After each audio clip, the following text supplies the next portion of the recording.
ආදිවාසීන්ගේ පැරණි ඇදහිලි ක්‍රම මොනවද නායකතුමා? ඇදහිලි ක්‍රම මේ දැන් ඇත්තෝ ආගමක් හැටිමට හිටලාගෙන නෙවෙයි කොහොම හරි එහෙමද හිටලාන්නත් කොදොයි. හැබැයි මුල් කාලෙකදී මේ පරම්පරාවේ ඇදහිලි ක්‍රම තමයි රුකම් පුජ්ජවල් ඉර පුජ්ජ හඳ පුජ්ජ ගිනි රැච්චා දිය රැච්චා කඳු මේ ඒ වගේ එකමයි. එතකොට මේ දැන් එහෙම මලගිය ඇත්තෝ දැන් මොන එකක් හරි මියවට දැම්මොත් ඒ මියවට දමන එකමව ඒ ඇත්තෝ නැවත මේ ඉපදුම් පුජ්ජ මන්ද වෙලා මේ පරම්පරාවට මේ උදව් උපකාර තන මන්ද කරනවා ආරක්ෂා වෙනවා කල්නවා කියන විශ්වාසය තිබෙනවා. ඉතින් එහෙම තමයි දැන් මුල් කාලෙක වලදී මේ ඇදහිලි ක්‍රම තිබලා තිබෙනවා. මලගිය ඇත්තෝ යක් පුජ්ජලැත්තෝ රුකම් පුජ්ජවල් කඳු පුජ්ජවල් ඒ වගේම ගිනි රැච්චා දිය රැච්චා මේ සුභාදහමත් එක්ක සුභාධර්මයේ තමයි වැඩිපුරෙන්ම අදහලා තිබෙන්නේ. බුද්ධං සරණං ගච්ඡාමි කියලා කියනවා. ඔව්. ඒතර ගච්ඡාමි කියන වචනේ ඔබතුමාලා පාවිච්චි කරනවනේ. ඔව් මං ගච්ඡනවා. ඒකට මං ගච්ඡනවා මේකට මං ගච්ඡනවා කලාපුච්චි මං ගච්ඡනවා දිය රැච්චට මං ගච්ඡනවා. ඒ වචනේ කොහොමද නායකතුමා ඒ කතාවට ආවේ?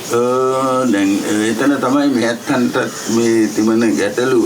දැන් මේ ඉච්චරෙන් මේ රටේ තිබලා තිබෙනවා මාගදී භාෂාව කියලා එකක්. දැන් මේ මාගදී භාෂාවේ මේ ඒ භාෂාව භාවිතා තන මන්ද කරලා තිබෙන්නේ බුද්ධිලැත්තේ. බුද්ධිලැත්තන්නේ පරම්පරාවේ තමයි මේ මාගදී භාෂාව තිබලා තිබෙන්නේ. හැබැයි ඒක කොහොම හරි මේ පරම්පරාවේ මේ ඇත්තන්නේ මේ භාෂා පුංචිට සම්බන්ධයක් තිබෙනවා. නායකතුමා බුද්ධිලැත්තෝ කියලා සඳහන් කරේ මේ බුදු රජාණන් වහන්සේ. බුද්ධිලැත්තන් ගැන කතා දමනකොට දැන් ලෝකේම පිළිගත්තු කතාවක් තිබෙනවනේ දැන් කොහොන පුංචි 2600ක් 2500ක් විතර කාලෙච්චා පිළිගත්තු කතාවක් තිබෙනවා බුද්ධිලැත්තෝ ඉපදුම් පුංචි මන්දුනේ දඹදිව බුද්ධිලැත්තෝ මන්දුනේ දඹදිව ඊයවර දැන් මේ දඹදිව කියන කතාව. හැබැයි ඒ වුණාට මෙහෙම එකමත් තිබුණා. දැන් මේ අත්තන්ට සහතිකයක් අනෝ කරන්න අමාරු තැනයි බුද්ධිලැත්තෝ මේ රට පුජ්ජි පුදුම් පුජ්ජි මන්දුනා මේ රට පුජ්ජි ඊයවට දැම්ම මේ රට පුජ්ජි බුද්ධිලැත්තෝ මන්දුනා කියන එකම. හැබැයි ඒ වුණාට දැන් බුද්ධිලැත්තෝ ඉපදුම් පුජ්ජි මන්දු විචි රටනේ ඉන්දියාව දඹදිව.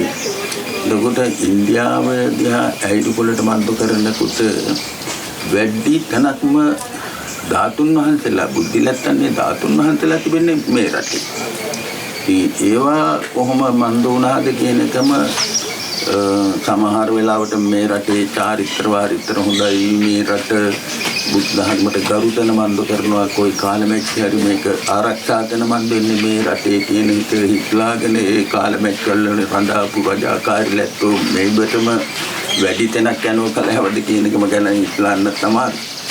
ඉන් කොහොම වුණත් ඒ ප්‍රතිබන නටඹුන් උනත් ඒ දුකලට මන්ද කරනකොට ඔක්කොම තිබෙන්නේ ගඩොල්. හැබැයි මේ ප්‍රතිබන නටඹුන් ඒ දුකලට මන්ද කරනකොට ඔක්කොම තිබෙන්නේ කළු ගල් වලින් මන්ද කරපු නටඹුන්. මේක මිනිග්ගජුන්ට ලොකු මේ ප්‍රශ්නයක් තිබෙනවා. කොයි වාගේ මන්ද වුණාද කියන එකම ගැන.